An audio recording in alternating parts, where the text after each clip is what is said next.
What's up, Flesh and Blood family? This is take two. We just rambled on about something really cool for about 30 minutes and realized that our microphone was not working. Not connected. So this is the second time that we're doing this. Hopefully it's better. Our mic works than now. the last one. We made sure. Works. So why are we making this video? Well, about a year ago, at Worlds 2022, they announced that LSS announced. They're a real person. Real LSS announced that they're doing a partnership with Tulane Community College, and we mostly didn't know what that was until a couple months ago, and then we finally got a full product reveal drop today. And so we're going to talk about that because it is, I think, the best product that LSS has released yet.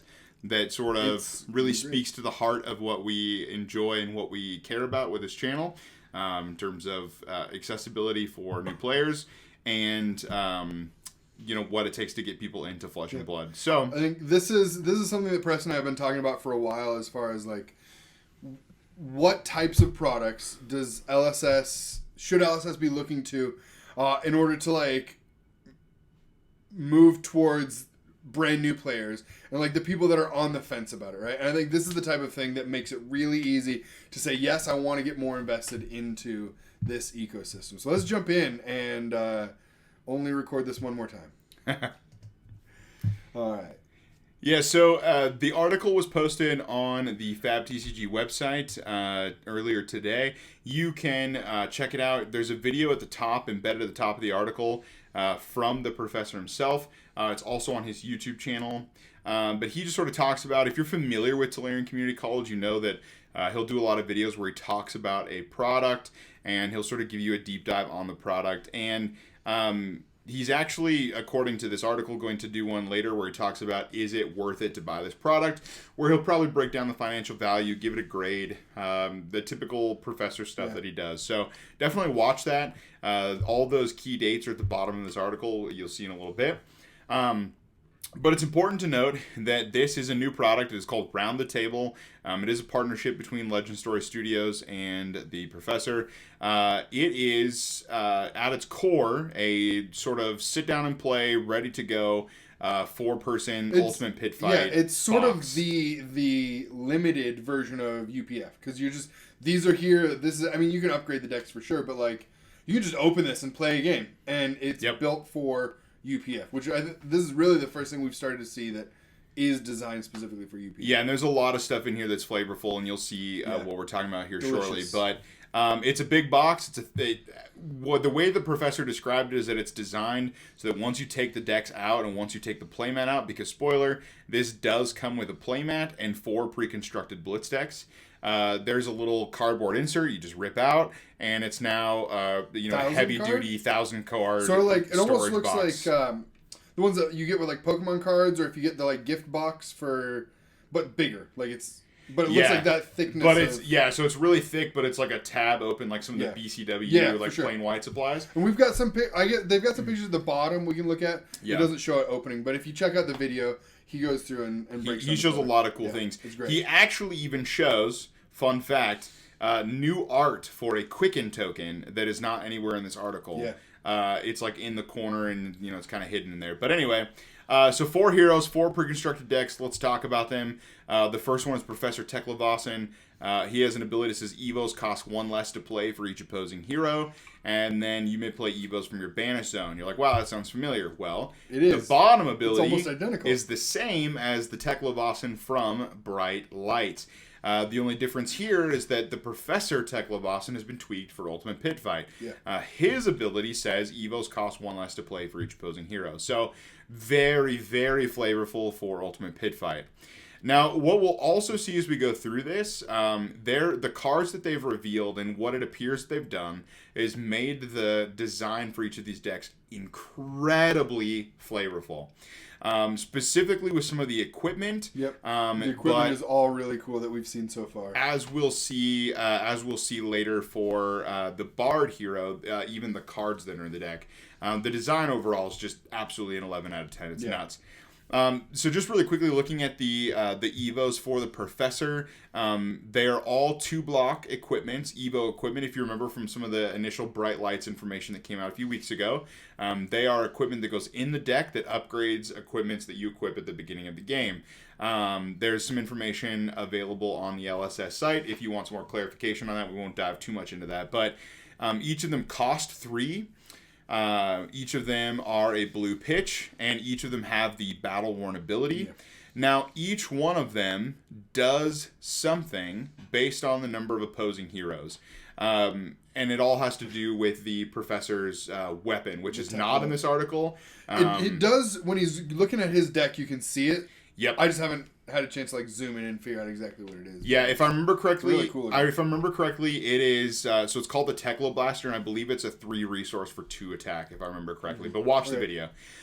So the headpiece, it gives the Teklo Blaster the ability to target any opposing hero, which is important if you know how the Ultimate Pit Fight rules work.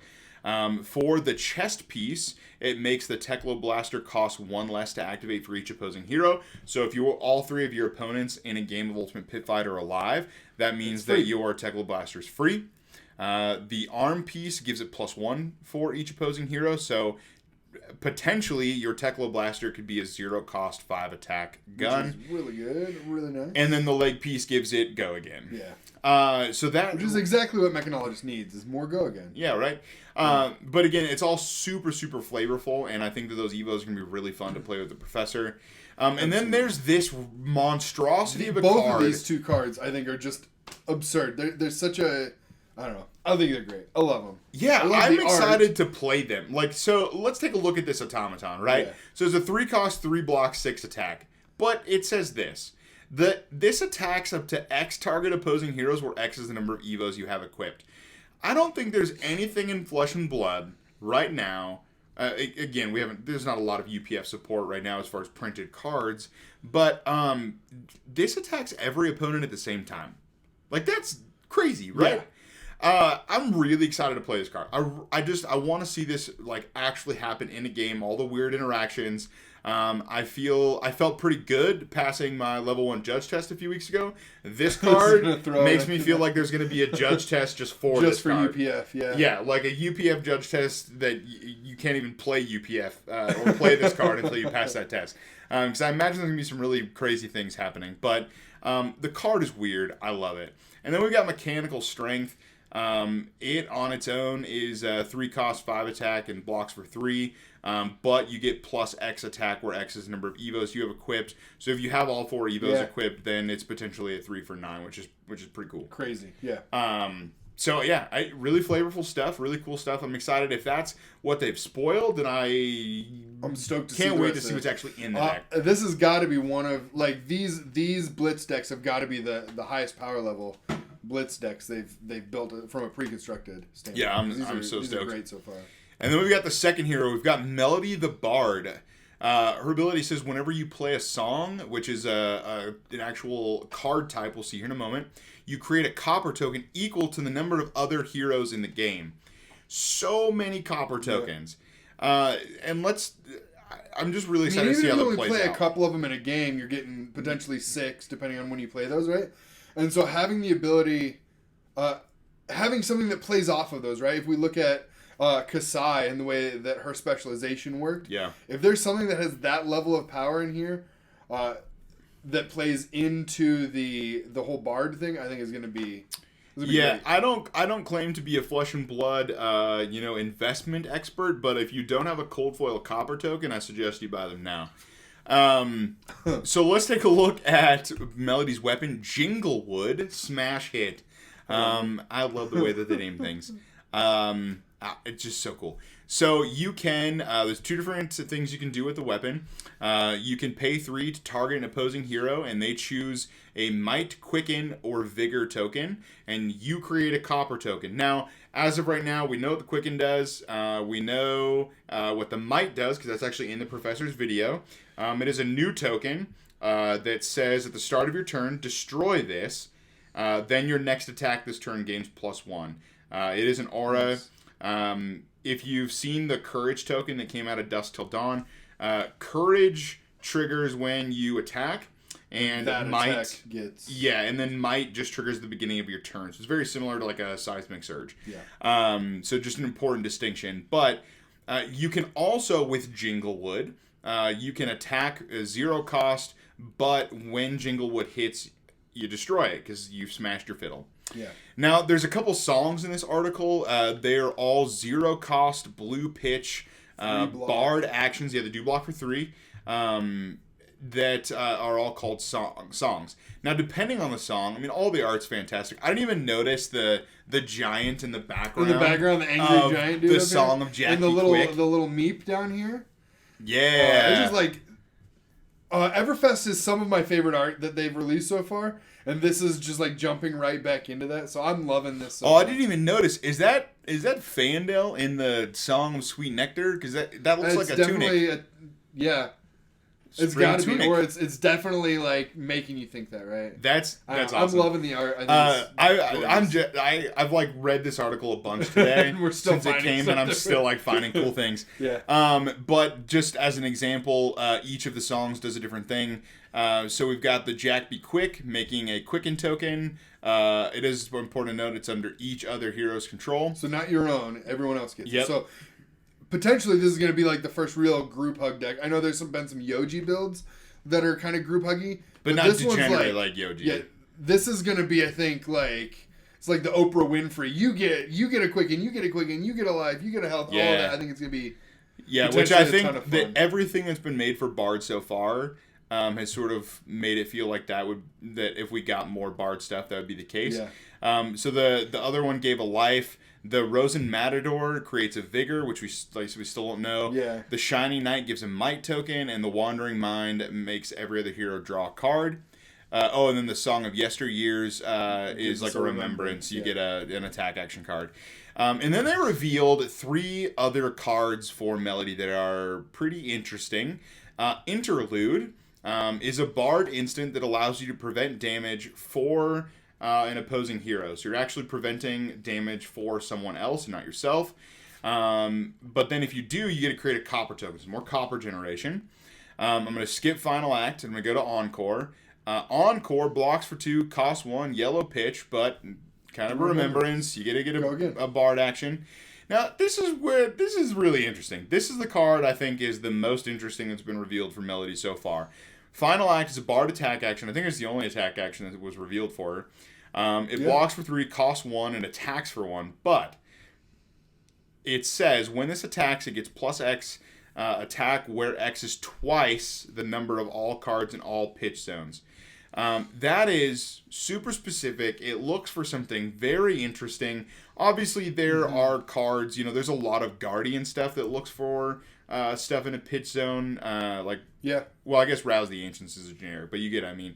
Like Anathos or Titan's Fist, that sort of thing. But this is very odd. It's actually just the number of cards in a pitch zone.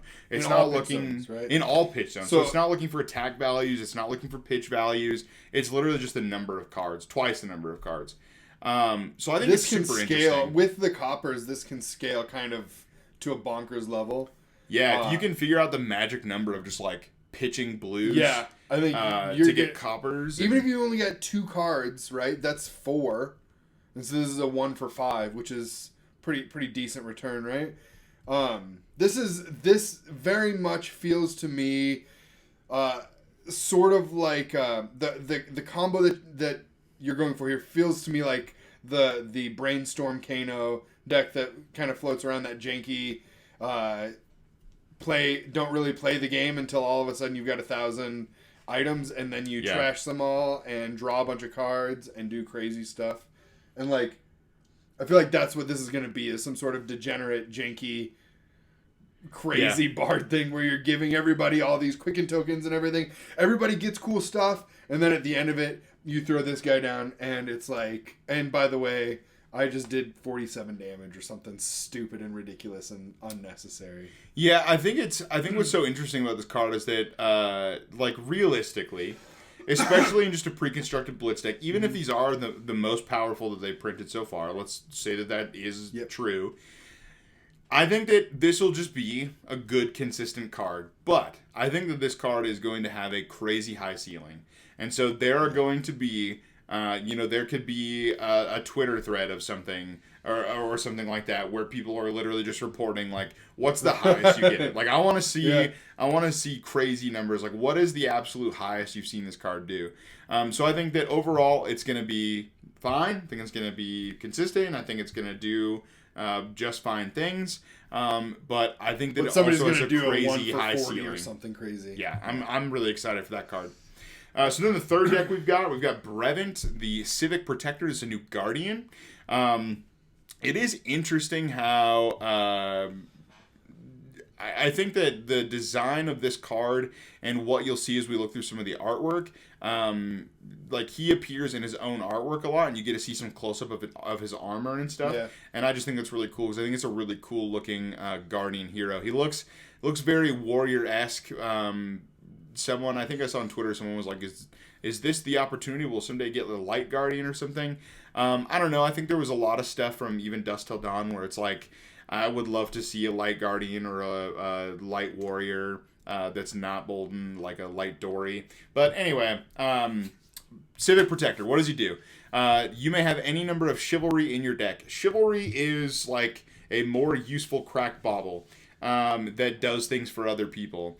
Here's what I mean. It is a card. It's not in this article. It's actually in the professor's video. You can see it. But it is a blue pitch in blocks for 3. And the card type is a new card type. It's not a defense reaction. It's not an attack action or an instant.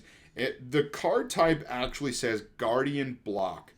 And it has a keyword on it that says Protect. And what does that mean? It means you may defend any hero attacked by an opponent with this. Now, why is that keyword Protect important? Well, if we look back at Brevant... First off, it's new. We haven't seen it before. Correct. It's also new. So that's a different thing, right? So we've got new mechanics, which is always exciting. Yes. But Brevant says that when you protect another hero... so if you use Chivalry or you use another effect of Protect, which we'll see on the equipment in a moment... you create a Might token, which is that +1 token we talked about earlier, which is very fitting that if Brevant the Guardian is going to use attack buff auras, it's a very fitting synergy between that, and I love it. So that's Brevant. His weapon is the Hammer of Havenhold. It's a once per turn action for 3. If you have Chivalry in your pitch zone, so if you pitch a Chivalry to activate the weapon, it gets +1, but on its own, it attacks for 3. But it is a one-handed hammer. The reason that is that he has an offhand as well. Now, I'm going to kind of loop the offhand in with the equipment, and the reason I'm going to do that is that, one, they all have temper, so that's incredibly important, that temper keyword, but all of them have the ability to either, one, have the Protect keyword, or do something really interesting when you defend with it. Yeah. So the Bastion of Duty has the Protect keyword, so you can actually defend other heroes with it. But then we have the equipment suite, which are the Civics, the Peak, the Duty, the Guide, and the Steps. Really, really interesting. I really love these cards. Just the more I look at the art, the more I look at the design and flavor. So the first one, now it is important to note that these don't have the Protect keyword, so it's not when you defend another hero, it's when you defend yourself. But the benefit of defending yourself actually goes to someone else. Yeah. So with the Peak, when you defend with the Peak, another target hero draws a card. When you defend with Duty, you get to create a Vigor token under another hero's control. When you defend with the Guide, you create a Might under another hero's control. And when you defend with the Steps, you create a Quicken under another hero's control. I think what's really interesting about this, and you'll see in some of these cards, this feels like we might get to have some of the most like politics-driven games of UPF that we've seen in a while.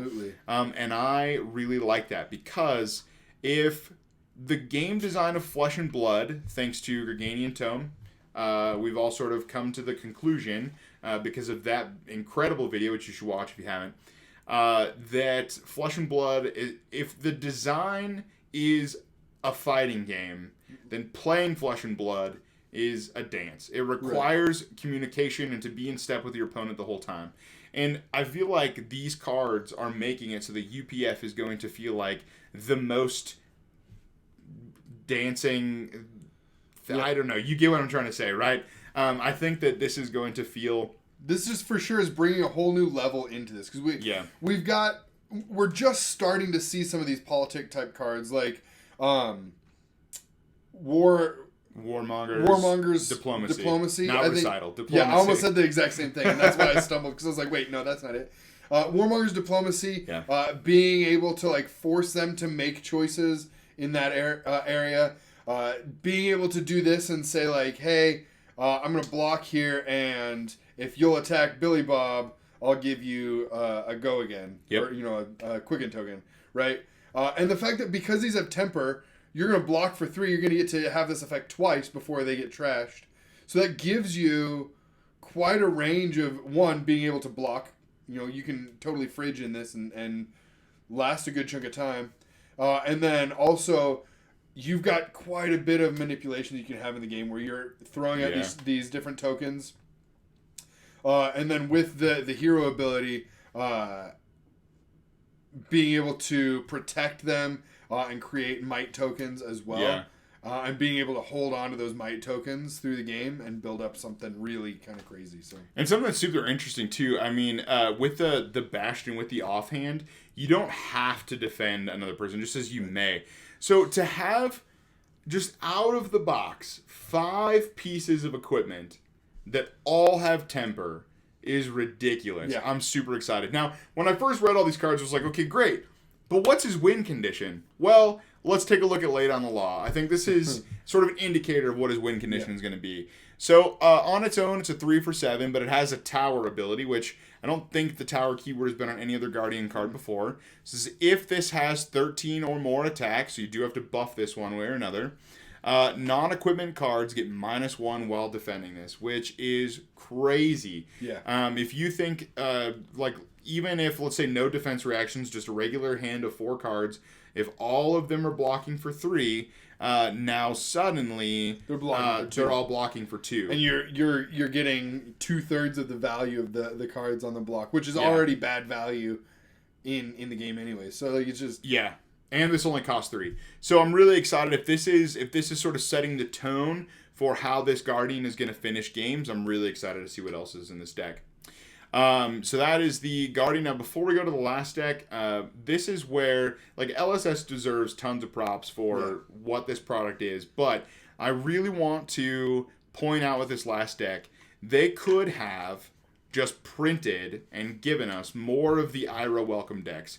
Which they are doing. Which I think is great. There is something in this article that says that when LGSs order this product, they're going to get a case or a carton, whatever they want to call it, of Ira welcome decks. So you're going to have more new player support just by stocking this product.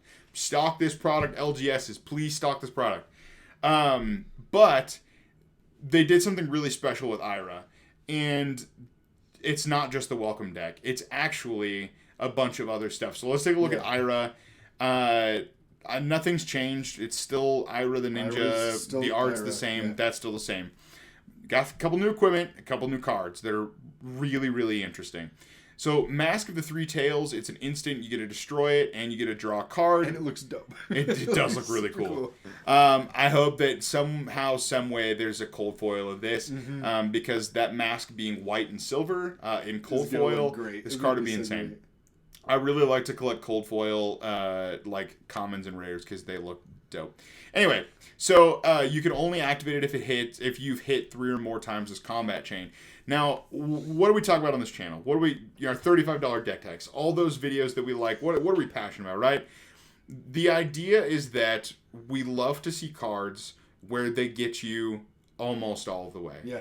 If we're trying to reach new players, we're trying to reach budget-conscious players, how do we get them to Mask of Momentum without just giving them, Mask of Many Faces or, some other Pouncing Links, which is a good card, right? Those are both great cards, but they're not just different. They're not really getting you there. And this, I think, it gets you 80% of the way there, right? It's forcing one thing that ninjas do really well, and we've seen it a lot with Katsu, with the new Katsu builds since Outsiders, is it forces the opponents to decide how they want to take damage, right? So things like this or Mask of not Mask of the Pouncing Lynx, Malicious Manifestations.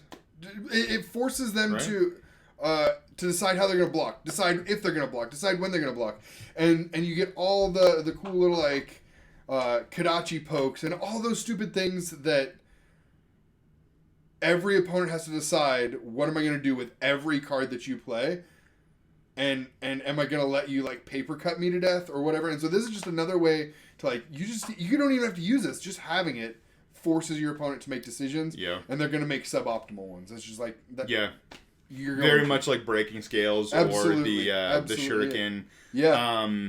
Yeah, and so again, I think that this is a budget option that says, hey, like new players, you can still have something that is close enough without making you feel the pressure. And Mask of Momentum has certainly come down in price, and overall, I don't think it's terrible as far as cost, but that's incredible. This is what we want to see. And we've got Pouncing Paws, great art, great design. It's got the battle worn, and then when you destroy it, you can create a Crouching Tiger in your banish zone. You may play it this turn. Now, as we'll see with the 2 cards after this, one of the things that this is just another example. If all of the Ranger support in Outsiders, if all of the additional like Bolton support and stuff that was in Dusk Till Dawn. Yes, absolutely. If those things have not shown you by now that when LSS prints a card, if it doesn't make sense, it will make sense later. Yeah. All of the axe support for warriors, like I mostly thought that like those cards are great, but like what are you gonna do with them? And then they printed Decimator Great Axe, and so like again, if you don't trust a card that LSS prints, just wait. Just give it time. They're going to circle back. And I feel like some of the Crouching Tiger stuff from Dynasty was similar. There was good stuff. There was synergy. Like, those cards were fine. But it was just a weird ninja theme. Yeah. That it was just kind of there. It felt very much like a less good Phoenix Flame. It's just like Phoenix Flame does something. It attacks for 1. It's obviously better. And so I was like, I pulled a bunch of those cards and I immediately just like threw them in my bulk ban. I was like, this is stupid. Until I built my Crouching Tiger Benji, which is really solid. It's a lot of fun. It's great. And so this is great. It's a circle back. They were able to somehow take a hero that existed, way before Dynasty was printed. I mean, who knows when they had that stuff designed as far as, the actual design team, but you get what I'm saying. Like, there's a big gap between Ira being introduced and Dynasty being printed. Yeah. It's so cool to see that they were able to take an existing hero and bring her in an archetype that they had started to introduce. Yeah.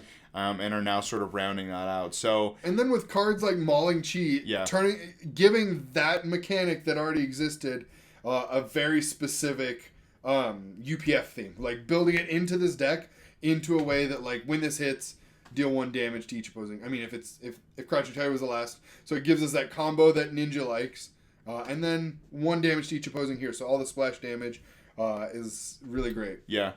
And then Growls is 0 for 3 with Go Again, but it also gives your next Crouching Tiger +1.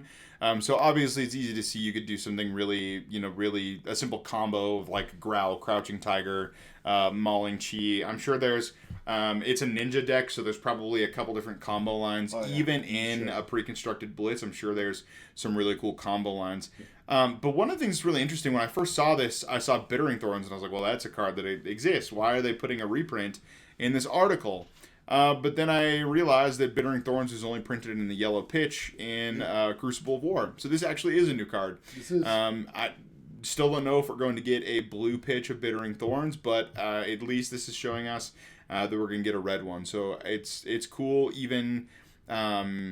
technically a reprint, I guess, but to give it an actual different pitch value is super cool. Really cool. And so, to sort of wrap up this video, we'll take a look at one last thing. They do talk about the three pack in this article. that you'll be able to do with bright lights. But before we sort of talk about the last portion here with these social play kits, why did we make this video? Why are we excited about this product? I think there's been a number of other content creators that have thrown up their videos about this set, and ultimately I'm sure there's a lot of us saying the same things. But this product, not only is the design a very, very clear 11 out of 10. Like the design is incredible. The flavor is incredible. It's great. I think that this is going to be such a step forward in accessibility for new players. It's $70 for 4 decks, a storage box, a really pretty playmat, and a really dope playmat. And so, it just so massively lowers. That was a really weird way to say that. I'm sorry, but it just. Ugh. I'm pretty sure I said that better in the first take of this video. But it lowers the audio, barrier. Unfortunately. Yeah, but there's no audio, so no one will ever know.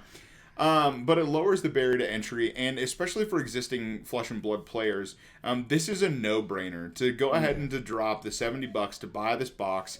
And to anytime if you're at Commander Night with your play group, or if you're just sitting down for a game night and people are over at your house, it's so easy to break out this box for existing decks, teach people how to play, and this is just the thing that goes in your goes in your backpack or goes with you when you're going to visit friends or family. And I think, like, for us, we've got a number of friends that play Commander, and this is a quick thing where we could just be like, hey, we're gonna do one round of this before we jump into Commander, and it just like whets their appetite for it, right? Because the cards here are beautiful. The all of the themes that are building into this are great, and then it's like with the mechanologist stuff is building into bright lights that's coming out at the same time, or near at the same time.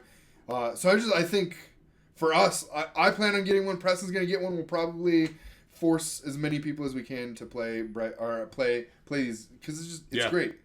It's so good. And I think that this too. Like when you compare it to the cost of entry for so many other games right now, and this isn't a video, like we didn't make this video to just poop all over Wizards of the Coast and Magic the Gathering. That's not my intention. That's not why I want to make this video. You guys are all aware of what's happening. You guys are all aware of pricing issues, but just to look at a Commander Masters Precon of $80 to $140 for a deck that only I can play, versus $70 for a box that I can sit down and jam with 3 other people. And then sometimes, what's the biggest barrier of entry for people? And sometimes that's just not wanting to spend money on a game they don't believe in yet. Yeah. And so if you can take the game to them, buy this box, and sit down and play with them, and you say, well, you don't have to spend any money. I've got the decks. Just try the game. And you can have this portable thing that goes with you, I said, when you visit friends or family or game night or whatever. I think that this product is so incredible for that reason. So let's wrap it up, right? Yeah. I think there's one last thing that in this article that's super cool. If you're a Flesh and Blood player, you're familiar with Armory kits and how LSS supports LGSs. But LGSs are being supported even more so in this product. Not only is this product only available in LGSs, but they're also going to create these social play kits. And they're going to be kits with promo cards, posters, playmats, all very similar to Armory kits, but they're going to be focused on the social aspect of playing Flesh and Blood. So this is sort of a desire to get less competitive, I think, is kind of the goal, where it's very casual. I think the idea is it's not going to be regimented where it's your armories, which are your Mondays or your Wednesdays or your Fridays or whatever. This is really going to be aimed at, hey, we've got a group of kids or people, you can be adults, you can grown-ups play games too. You got a group of people that want to learn the game, or Preston walks in and wants to show a couple people or whatever, and you just throw this out and they can immediately get some promos right there. And you just turn that spontaneous thing into an event, which I think is really cool. Yeah, really focusing on just giving local game stores tools and items to enhance that first play experience and really make it special for new players. And so this is the poster. This is the Melody poster. And then at the bottom, you can see that there's a Melody playmat. There's a promo for Hero. And her weapon. But what's also there that's not in any of the other portions of this article, it looks like that's her Bard equipment suite. We tried zooming in a bunch. You can't really see it very well. It doesn't get any better, unfortunately. But the art looks cool, and I'm excited to see what those do. So, some key dates here. The release date is Friday, September 29th. You can actually pick it up at a Bright Lights pre-release at your LGS. Nice. So that's gonna be really cool. Imagine being a new player. If you're an LGS, think of it this way: new player walks in, they pay $10, $15 for your Bright Lights pre-release, and they say this is way better than any other TCG I've ever played. 'Cause it is. How do I keep playing this? And you say for $70, you get four deck boxes, a playmat, and a really great card storage box. The amount of people, and sure, I understand that with everything going on in the world, $70 can actually be a lot of money for people. It's not nothing for sure. It's not nothing. But I think that it is low enough where there's a lot of conversion between pre-release attendees, first-time attendees, and walking out of the door with this box. Professor, if you're familiar with the Shuffle Up and Play series, he's going to be doing that featuring this product Monday, October 2nd. And then his Is It Worth It to Buy?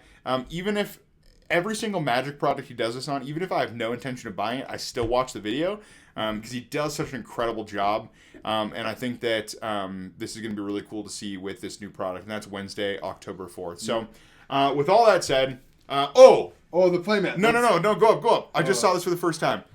So, cold foil weapons for the Professor, Melody, and Brevin. Yeah. So the pre-constructed decks are going to have cold foil weapons. That's really cool. Yeah. Anyway, so there's some product images. This article is live on the Flesh and Blood TCG website right now. Go check it out. Thanks so much for sticking with us during this video. That's a playmat. That's a playmat, which is it's really beautiful. Cool. All the mech. Yeah, looks like it's like a steampunk zoo, like a electric train into that. It's so cool. I love it. With all that said, thanks so much for watching this video. We really appreciate your time. Definitely buy this box. Make sure that... Let us know how it goes. Play some games and let us know what you guys think of it, because I think it's great. I love it, and I hope you guys do too. Yeah, and absolutely, I mean, like... buy the crap out of this product. I mean, like, so let LSS know that this product is important to the community. Yeah. It's important to the TCG community as a whole, and that there needs to be more of it. For sure. So thanks so much for watching. Morning, evening, night, whenever you're watching this. We appreciate you. Have a wonderful rest of your time, and we'll see you in the next video.